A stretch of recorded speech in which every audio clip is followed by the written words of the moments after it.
राधे राधे दोस्तों। आज की कहानी है कंजूस सास के नवरात्रे। कमलेश जी एक शहर में अपने बेटे अनिल और बहू नेहा के साथ रहती थी। कमलेश का बेटा नौकरी करता था। घर में पैसों की कोई कमी नहीं थी, लेकिन कमलेश जी बहुत कंजूस थी। अनिल अपनी सारी तनख्वाह कमलेश जी को देता था। एक दिन नेहा कमलेश जी से बात करती है। माँ जी, नवरात्रि का व्रत है, आप कुछ फल मंगा दीजिए। कमलेश जी कहती हैं, बहू, अगर तुझसे भूखा नहीं रहा जाता तो व्रत का ढोंग क्यों करती है? पता है मेरा बेटा कितनी मेहनत से पैसा कमाता है। तुझे व्रत में भी फल खाने हैं। फल पता है कितने महंगे हैं?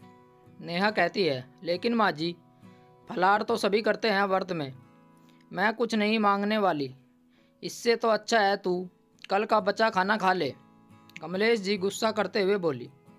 नेहा चुपचाप अपने कमरे में चली जाती है। शाम को नेहा अनिल को सारी बात बताती है। अनिल अपनी माँ से कहता है, माँ, तुम भी कमाल करती हो। थोड़े से फल मंगा लेती तो क्या हो जाता। आखिर हमारे पास पैसों की कमी नहीं है, फिर भी तुम हमेशा कंजूसी में लगी रहती हो। कमलेश जी बोली, मैं ही घर छोड़कर चली जाती हूँ, फिर तुम दोनों पैसे लुटाते रहना। यह कहकर कमलेश जी घर छोड़कर चल देती हैं। माँ जी, रुक जाओ, आप जैसा चाहें वैसा खर्च कीजिए, नेहा ने कहा। माँ, तुम तो बेकार गुस्सा हो रही हो। मैंने तुम्हें घर से जाने के लिए तो नहीं कहा था, अमित ने कहा।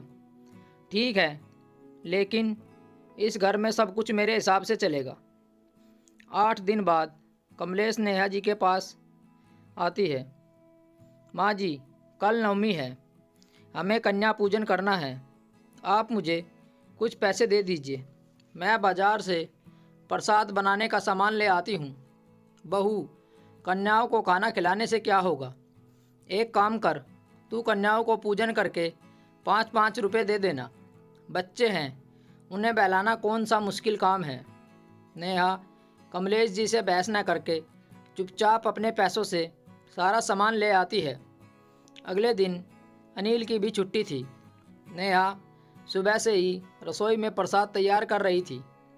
बहू, यह रसोई में से देसी घी की खुशबू आ रही है, क्या बना रही है? देसी घी में नेहा, माँ जी, हलवा बनाया है। कमलेश जी ने कहा, देसी घी मैं अपने बेटे के लिए लाई हूँ और तू हलवा बनाकर खा रही है? नहीं माँ जी, कन्या पूजन के लिए बनाया है, अभी पूजा करके कन्याओं को खाना खिलाना है। मैंने तुझे मना किया था, फिर भी तू सामान ले आई। माँ जी, मैं अपने पैसों से लाई हूँ, आप चिंता न करें, नेहा ने कहा। ठीक है, लेकिन खाना मैं खिलाऊंगी कन्याओं को, तू तो सारा खाना ख़त्म कर देगी। अनिल और नेहा कमलेश जी की बात सुनकर बहुत दुखी होते हैं।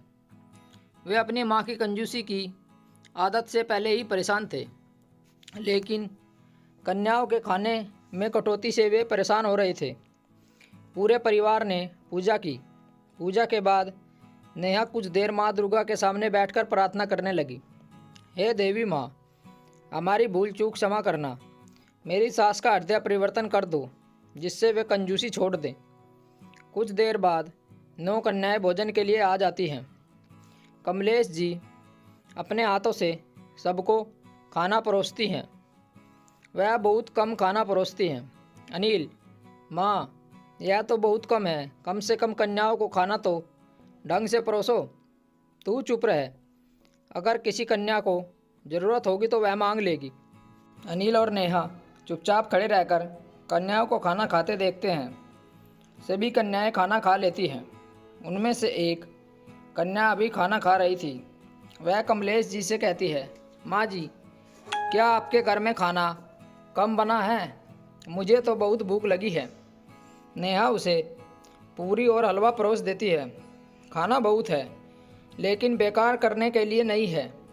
जितना चाहिए उतना ही लेना, झूठा मत छोड़ना, कमलेश जी तेज स्वर में कहती है। वह कन्या सारा खाना खा जाती है और खाना मांगती है। नेहा उसे जितनी बार खाना देती वह सारा खा जाती। यह देखकर कमलेश जी परेशान हो जाती है। जब सारा खाना ख़त्म हो जाता है तब वह कन्या कहती है, अभी तो मेरी भूख नहीं मिटी। कमलेश जी, अब तो खाना भी ख़त्म हो गया, लेकिन आप लोगों ने कन्या पूजन किया है, भरपेट भोजन तो करना पड़ेगा, तभी तो माँ दुर्गा प्रसन्न होंगी। अगर आपने घर से कन्या भूखी चली गई तो माँ रुष्ट हो जाएंगी। नेहा जल्दी से दोबारा खाना तैयार कर देती है। कमलेश जी कहती है, बहू, मैंने तुझे इसलिए मना किया था, कन्याओं को खाना खिलाने के लिए। अब तो लगता है हमारे घर का सारा राशन ख़त्म हो जाएगा। माँ जी, कंजूसी छोड़कर पूजा किया करो। देवी माँ के प्रसाद में कैसी कंजूसी। कमलेश जी, चुपचाप खाना खा और अपने घर जा।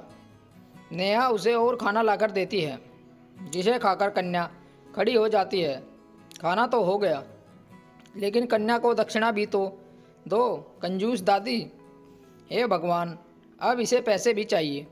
तभी अनिल उसके कन्या को पैसे दे देता है। अनिल और नेहा उसके पैर छूकर आशीर्वाद लेते हैं। आप भी पैर छू लो, मैं आपको भी आशीर्वाद दे दूंगी। कमलेश जी बेमन से पैर छूने के लिए झुक जाती है। वह कन्या कमलेश जी के सर पर हाथ रख देती है। उसके हाथ रखते ही कमलेश जी की आंखों से आंसू बहने लगते हैं। वह कन्या के पैरों में पड़ जाती है। माँ, मुझे माफ़ कर दो, अपनी कंजूसी के कारण मैंने आपका अपमान किया, लेकिन आपके छूते ही मेरे मन में सारे पाप मिट गए। अरे मैं तो एक साधारण कन्या हूँ। नहीं, आप साधारण नहीं हैं, आप साक्षात माँ दुर्गा का रूप है।